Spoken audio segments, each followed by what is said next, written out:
286-735, State of Nevada versus Douglas Warrenback. Record should reflect the presence of Mr. Warrenback in custody with counsel representing the state. This time set for calendar call. I've been handed a guilty plea agreement. Is this case negotiated? It is, Your Honor. Mr. Harris? At this point in time, Mr. Warrenbeck is going to plead guilty to the counts listed in the amended information of pandering of a child. Both the state and the defense agree this is a fictitious plea under the circumstances of this particular case. At the rendition of sentencing, both sides will retain the right to argue. I have discussed with Mr. Warrenbeck the potential sentencing range of a 1-year minimum with a 10-year maximum. I've also discussed with him the requirements for registration under NRS 179D as in dog, .450. So this is a fictitious plea? How is that supposed to work? Just waiving any procedural defects? We're waiving the defects on it, Your Honor. If Your Honor wants, we're happy to convert this over to an Alford plea and can interlineate it as such.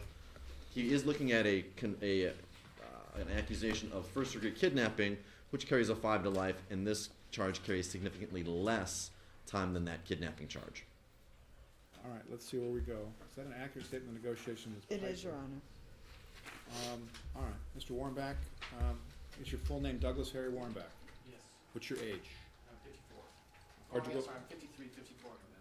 That's fine. How far did you go in school? College. You read, write, so you read, write, and understand the English language. Yes. Have you received a copy of the amended information that was filed this morning without opposition alleging pandering of a child, category B felony offense? Yes. Have you read that allegation, gone through it with your lawyer? Has he answered any questions you might have regarding the elements of that offense? Having read it, reviewed it with your lawyer, how do you plead to that charge? Guilty or not guilty? Before I accept your plea of guilty, I must be satisfied that the plea is freely and voluntarily made. Has anybody forced you or coerced you to end this plea? No. Has anybody made any promises to you other than what's been stated here in open court to get you to plead guilty? Now, I have a written guilty plea agreement in front of me. I'm looking at the original. I believe to be the original of that document. Page 5 seems to contain a signature line, which I believe is a signature line and a signature by you. Is this your signature? Yes. By signing this document, you're indicating to me that you've read and you understand the important constitutional and procedural rights that are outlined in this guilty plea agreement. Is that true? So you've gone through the document with your lawyer. He's answered any questions you might have regarding the important rights that you're waiving? Yes. Okay.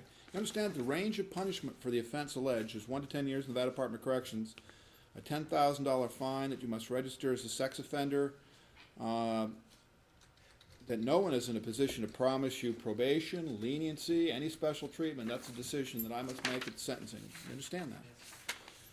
Do you have any questions that you would like to ask me or your lawyer about anything that we're doing here? Because we're about to get into, because I asked whether or not you are guilty of the facts alleged here, and I wonder how close factually we are to this type of allegation, although not necessarily on all points, because your lawyer says you're waiving procedural defects.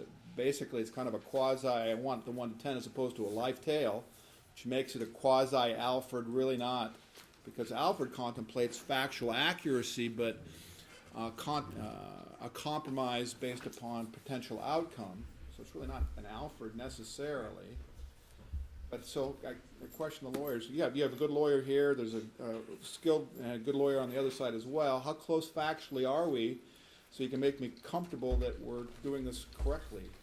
In the state's opinion, we're pretty close to the facts. I mean, Okay. in my opinion, we're pretty close to the facts. All right. Well, let's see. Let's just take this as I routinely do. Mr. Warrenback, I'm looking at the amended information that you indicate you're guilty of.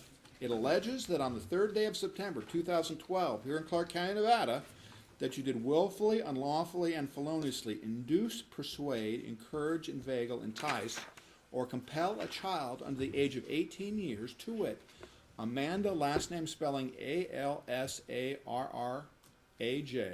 to become a prostitute or to engage in or continue to engage in prostitution. That is the allegation in the amended information. Do you admit your guilt to that offense? The prosecution has shown they have an ability to prove it.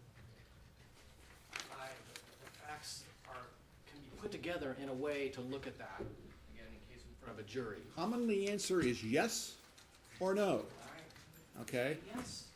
Okay, and what you're doing is you're going towards an Alford. So let's talk about that, just so we're not in some type of post-sentencing hearing. You understand, Alfred? Have you talked to Mr. Parris about I'm Alfred? familiar with it, I'm familiar with it. It's Okay. saying it wasn't proven, but I'm pleading something that wasn't proven. Kind of. It is that you are not contesting the proof the state believes they can present to a jury, should the case proceed to trial. You understand that?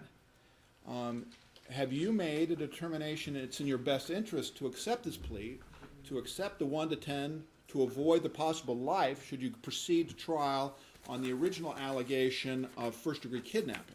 That's why I made the decision. basically. Okay, so we are headed towards Alfred. Ms.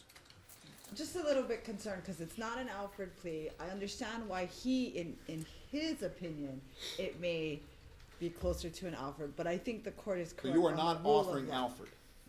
Not at this point. I think we're gonna have issues with Alfred if we pleaded as an Alfred. Why? May we approach? Yeah.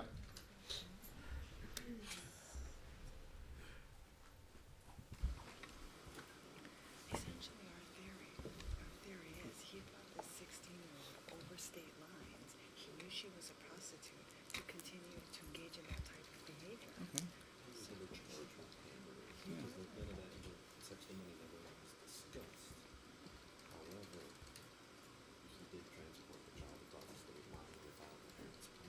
For an unlawful purpose. And our unlawful purpose is the prostitution. Because although we didn't charge it, we would have to prove at trial that you're not just bringing somebody here, you're doing it for an unlawful purpose. Okay. It's to engage in It's prostitution. Well, you just have to. That's the only reason why. She never said he's committing the offense. Correct. The state's theory is that he had been previously or will continue to do so. To hire her as a prostitute. Not factual basis inaccurate, but no charges regarding Understand that the predicate is the primary offense. So the state would say that you're going to present this evidence to support a first-degree kidnapping conviction, not the predicate of the offense, necessarily of the Right. offense of the lesser related. Right. This would be more of a, it's not a lesser included, it's a lesser Correct. related. Correct. related. I thought we were waiving the defects. Okay. Everybody just wants it to stand up. Who's going to challenge it? Or not. I know you say that now. I mean, I've been in a Well, I'll have a conversation with Mr. Warrenbeck, Okay. and we can build a record. I think we're gonna do the best way to do this is quasi-Alfred, and see if I think we're okay. Okay. I think. I don't think he's going to admit that he was necessarily bringing her for the purpose of engage in sex for money. I don't think he's willing to say that out loud. But I think that could have potentially been proven had we gone to trial. Well, there you go. So let's try it that way. All right, Mr. Warrenbeck, that's a sidebar. You may have seen it before being here. Nobody's trying to hide anything from you. You've already indicated to me that you believe it's in your best interest to accept this type of plea bargain, the 1 to 10 probational as opposed to facing the life on the first kidnap, correct?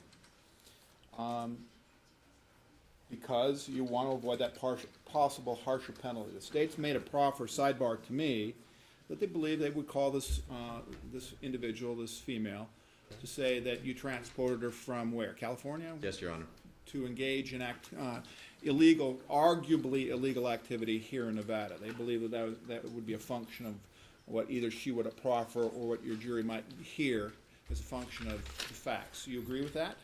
I agree that I could not predict her testimony, so she could have changed over time and say things that. So she could come in here, make those allegations, statements, and as a result, you could be convicted of first-degree kidnapping and face life. She can make statements that could surprise me. All right, and you don't want to risk that potential downside outcome, so you're willing to enter a plea of guilty pursuant to Alford, or ask me to accept your plea of guilty, a straight plea of guilty, with a waiver of any appellate rights. So we're not going to see you back here. We're going to go to sentencing on a 1 to 10. Whatever that goes, that goes. No promises obviously made.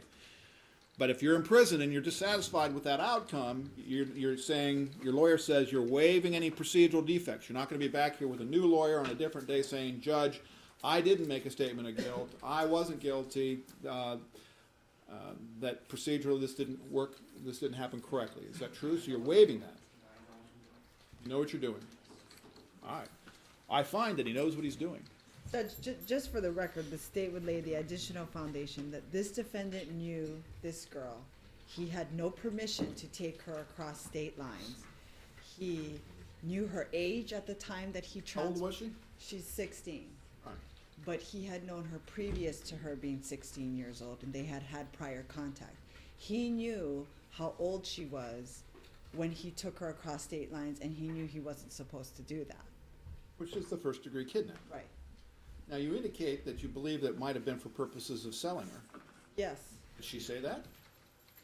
Well, he knew her from, she was his first John. I mean, so he knew that. There are allegations of crimes that may have occurred in a different jurisdiction. Correct. Misdemeanor prostitution engaged in California, coming here. Yeah, I mean, they're not, I mean, she's underage. He knows she's underage. He knows she's a runaway. He knows he's not supposed to be with She's her. a runaway, and she's indicated, either she has indicated or you have information on the state side that she's sold her body for money Yes. in California. And he was a part And of he that. was a John. He paid for that service in California. And he was also a part of some of the other types of transactions, yes.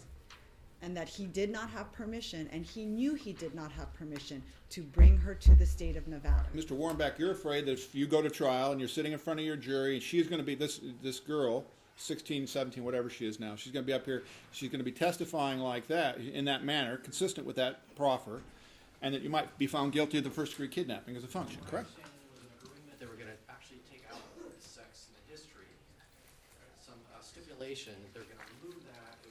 I don't know how that was gonna work, but now they see that would be back in, because the reality is, if she makes a statement about, in testimony of having sex with her, I'd be statutory rape immediately in California. And it would be stat sex here too, arguably, or possibly more, something more serious as a function of the evidence. Statement. And you want to avoid that possible harsher penalty should you proceed to trial and face a life term. Or 15 years. Or 5 15 years on a kidnap, on the A minimum of 5 years in either event. Correct. arguably much more serious than a probation of a 1 to 10 on a pandering. I find that the defendant's plea appears to be freely and voluntarily made. He's articulate, and he has articulated a reason, a logical, rational basis for entry of this plea. I therefore, exercising my discretion, accept his plea. This matter is referred to the Department of Parole and Probation for the preparation of a pre-sentence investigation report. We will need a psychosexual as well, so if we could set this out a little bit longer than we might otherwise to allow for that report to be prepared. 90? Please. September 25th at 8:15. Mr. Warrenbeck, you'll be interviewed by the Department of Parole and Probation, and back here on the 25th of September for sentencing. I'm vacating the trial date for Monday as a function of entry of plea accepted today. Do you have any questions? Anything else we can do either side? No, Your Honor, No, thank Your Honor, you. thank you. Thank you very much. Next case. C, 288286, State of Nevada versus Jesse Perez and Ryan Schneider. Record should reflect the presence of